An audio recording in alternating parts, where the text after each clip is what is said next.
Good morning. It is currently 7 in the morning on a beautiful Sunday, and I did some work over Saturday, just a little bit, and I'm hoping to get a little bit more done on the RSX today.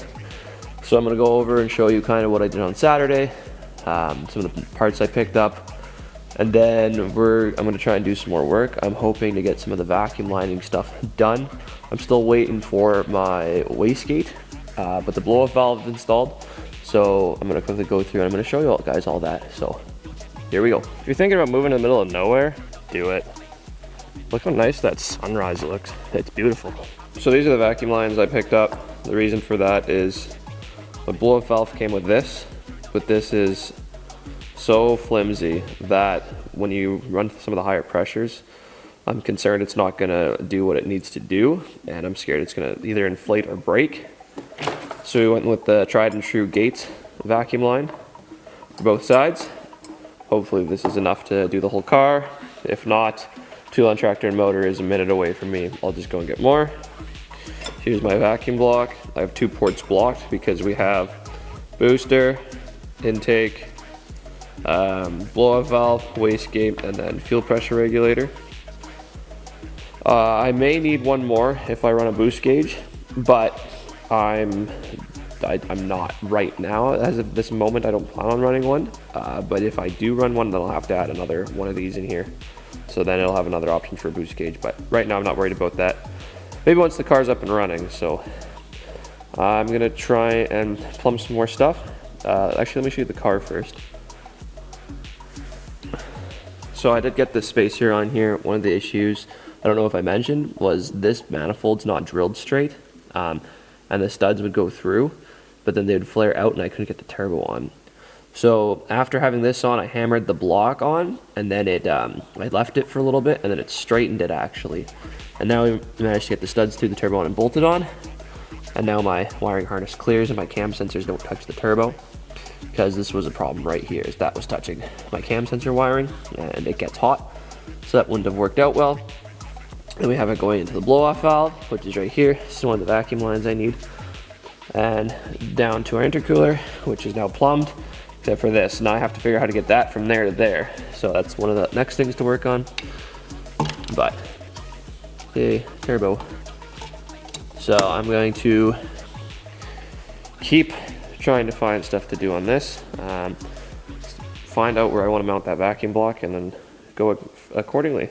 I'm going to quickly get these Teflon taped up because we don't want it to leak.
The next thing we have to figure out is where this is going to go.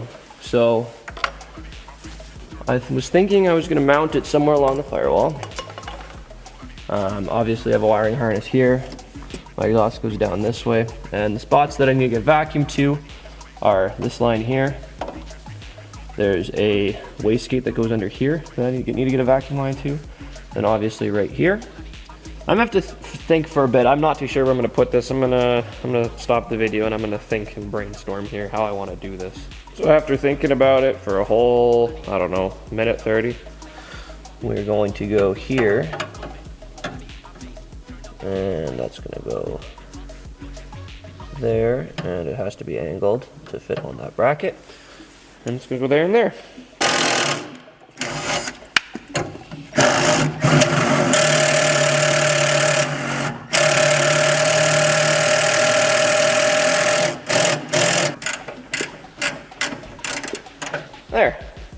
Now I'm gonna flip around that blow-off valve so that line runs shorter. I don't know if there's any downside of that venting towards where my intake's gonna be. If you guys know, let me know, because I don't. As the only thing I work on are Ford diesel trucks, and those have variable geometry turbos. So those have a wheel inside that turn and change with pressure and everything. So this is all new territory to me. This is not something I would be proficient in, especially gas motors in general. So this is gonna go here to here, like that. This one's gonna go here to here and wrap around with that. Let me get this plumbed in. Okay, we got it into the vacuum block. That goes around to the booster. This goes to the intake manifold. Thank you very much for watching. If you haven't subscribed yet, please do that. We hit 1,500, that's awesome. Next stop, 2,000. See you guys next time when I get more parts in.